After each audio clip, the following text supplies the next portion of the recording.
বিয়ের প্রথম প্রথম তুমি ঠিকই আমাকে মুখে তুলে খাওয়াইতা, তাই অ্যাক্সিডেন্ট করে পাটা হারাইছি, এখন তো আমি পঙ্গু, এখন আর আমার কোনো মূল্য নাই।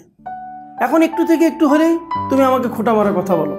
এই যে বললা মুখে তুলে খাওয়াই দিবা, আমার পায়ে তো আর শক্তি নাই, তুমি কি আমার মুখে তুলে খাওয়াই দিবা?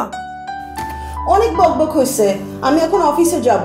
আর শোনো, কালকে কিন্তু আম্মা বাংলাদেশ থেকে আসতেছে, ওকে? তোমার আম্মা তো প্রতি বছরই আসে, তুমি তাকে প্রত্যেক বছরই নিয়ে আসো। আমার পায়ে কোনো শক্তি নাই, 4টা বছর ধরে আমি মাকে দেখতেও পারি না। কতবার তোমাকে বলছি আমার মাকে একটু আনো, একটু আনো, একটু আনো, একটু দেখি, কে শুনে কার কথা? এখন কি আর আমার কোনো মূল্য আছে?